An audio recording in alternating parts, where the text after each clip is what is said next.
there is a new feature that allows you to force an object to be located at a specific place, even though the bones have not been recorded to allow it, because this feature allows you to record those bones for export. Now, I don't think I can explain this very well, but it allows you to do modular things. For instance, if you know all the bones involved that are going to be involved in your set, in this case Animesh, then you can enable this feature on all the bones, or just on the end bones. It's the same thing. What I did here was I built a custom rig. I'm going to call this pelvis, and I'll travel along here. This will be one leg, that will be another, but for now I'm going to leave that unmapped.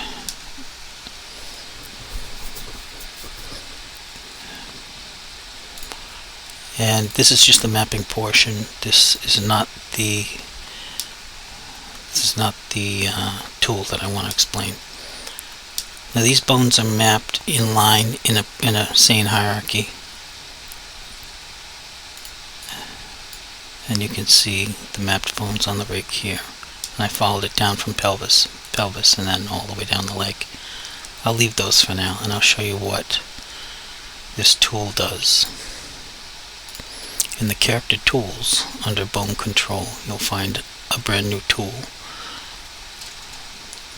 joint export flag. Now if you're in pose mode, you can set these. This will tell you how many joints. There's 4 for export. You can clear them, those that are chosen for export. Make sure I select them all, and then I can clear them. Oops. If you just select one, you got 1, and here you can show the bones that are set for export, and delete them if you need to. Now what this does is, if you choose an end bone, it will trace the path all the way to the pelvis to give you a location of every bone in that line, so that any object you export will be located in the area of that bone as you would expect. Otherwise, if you're missing parts and then you try to add things later, it won't work. In this case, you can modularize your system by having a base object that you upload with joint positions, and then everything else you don't need joint positions, you just upload them like that. But you can use joint positions as well. I haven't run into a problem, so I'm just going to export this one first. Then I'm going to export that one as number 2, and then finally the last one is number 3. And I didn't map these, but there is a test in the exporter to make sure that you don't export something that's not possible to use in Second Life. There would be no use for it. Now I'm going to create an anchor, as I usually do. You don't have to do this, but it gives me control of where I can click, because you can't left click a skinned active mesh. So Animesh, or if someone's actually wearing it as a deformable, you can't left click on it, but you can right click and touch. But it's more convenient for me to just drop a prim that I can click on. And I'll just set this to Animesh right away, and I'll attach my objects to this. So first I'll upload my control object, and the control object is the one that you will upload with joint positions.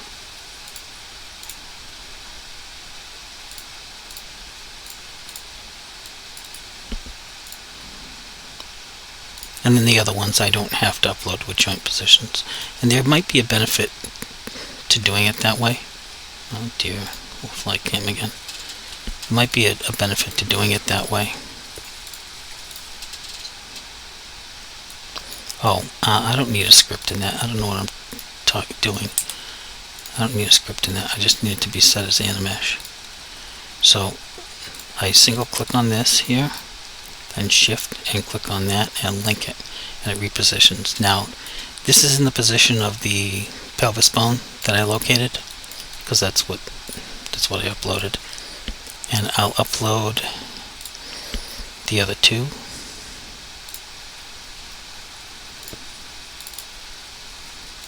And I'll color them so we can tell the difference.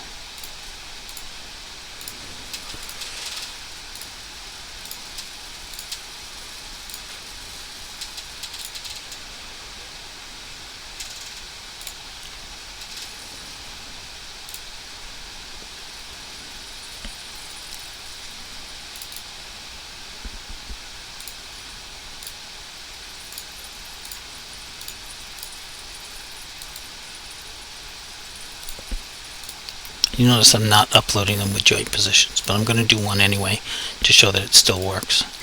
But in case you want to use it for something else, and I'm not sure what you would use it for, you may not want to use joint positions, but you definitely have to use joint positions for the control object.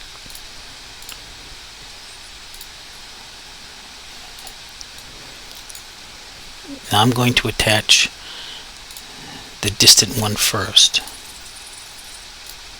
Shift click and link, so you can see it's way off, but that's where it's supposed to be, because this one is between it. And as you can see, they are perfectly lined up just like they are in Blender. Absolutely no different. And to show that this is not passing through, I will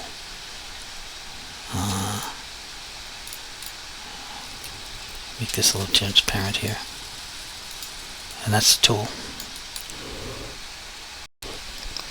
Now you just have to make sure that when you export, you have export joints enabled. This position and this button used to be export name tag, which actually exported the location of the M skull bone. But now this takes over for it. So if you did the same thing to M skull, and you chose it and you enabled export on that joint, it would be the same thing. So that replaces it and does every other joint as well if indicated. Now if you want to do all the joints, you would just export complete rig, wherever that is, export full rig, which is never useful for Second Life, but can be useful for other applications. And that's it.